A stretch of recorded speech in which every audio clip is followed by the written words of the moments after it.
तिलोत्तमा हत्याकांड के बाद पश्चिम बंगाल के छतना में एक बार फिर न्याय की पुकार गूंज रही है। 2004 में हेतल पारेख हत्याकांड में फांसी के फंदे पर झूल चुके धनंजय चटर्जी को निर्दोष बताते हुए स्थानीय लोगों ने आंदोलन का बिगुल बजा दिया है। क्या था हेतल पारेख हत्याकांड? 5 मार्च 1990 को कोलकाता में हुई हेतल पारेख की नृशंस हत्या ने पूरे राज्य को हिलाकर रख दिया था।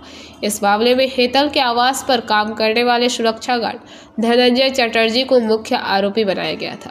लगभग 14 साल की जेल यात्रा के बाद 14 अगस्त 2004 को धनंजय को फांसी की सजा दी गई थी। धनंजय चटर्जी को क्यों माना जा रहा है निर्दोष? फांसी के बाद से ही स्थानीय लोग दावा करते रहे हैं कि धनंजय चटर्जी निर्दोष थे और उनके साथ न्याय नहीं हुआ। तिलोत्तमा हत्याकांड के बाद यह मुद्दा एक बार फिर सुर्खियों में आ गया है। स्थानीय लोगों का मानना है कि अगर धनंजय निर्दोष साबित हो पाता है तो यह साबित होगा कि छतना की धरती बलात्कारियों की धरती नहीं है। না, আমরা তো দীর্ঘকাল ধরে এটা চালাচ্ছি।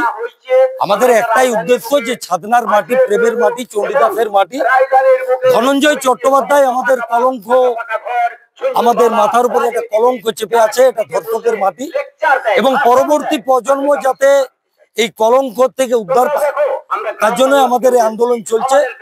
ভারতবর্ষের সর্বোচ্চ আদালত সুপ্রিম কোর্ট তার ফাঁসি দিয়েছে, কিন্তু আমরা সংবিধান মানি।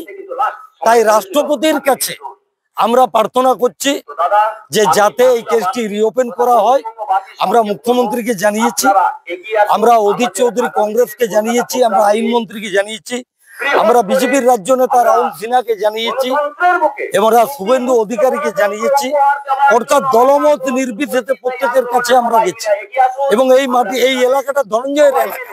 ব্যবস্থা স্থাপন করতে ধনঞ্জয় বাবুর সাথে যে অন্যায় হয়েছে তথ্য প্রমাণ বলছে এবং মানুষের যে বিশ্বাস, সেখানে আমরা দেখতে পাচ্ছি যে একটি গ্রাম, একটি অঞ্চল এবং ধনঞ্জয় বাবুর সাথে যে অন্যায় করা হয়েছে আমরা সেই হৃতগৌরব ফিরিয়ে দিতে চাই। এবং শুধু ধনঞ্জয় বাবু নয়, আমাদের এই মঞ্চ পৃথিবীর এবং সারা ভারতবর্ষ, বাংলার যত আর্তপীড়িত মানুষ রয়েছে প্রত্যেকের পক্ষে কথা বলবে। এমনকি বর্ডার পেরিয়ে আজকে বাংলাদেশেও আমরা যে দেখছি সনাতনীদের ওপর অত্যাচার, আমরা কিন্তু প্রত্যেকটি আর্তপীড়িতের পাশে দাঁড়িয়ে আমাদের ন্যায় বিচার মঞ্চ, আমাদের সমন্বয় মঞ্চ কথা বলবে এবং সেই জন্যই আমরা আজকে আমাদের পিটিশন। बांकुड़ा से अनुप रॉय की रिपोर्ट, पीबीटीवी न्यूज। नियमित अपडेट एवं दुनिया भर की ताज़ा खबरों के लिए हमारे फेसबुक पेज को फॉलो एवं यूट्यूब चैनल को सब्सक्राइब करें।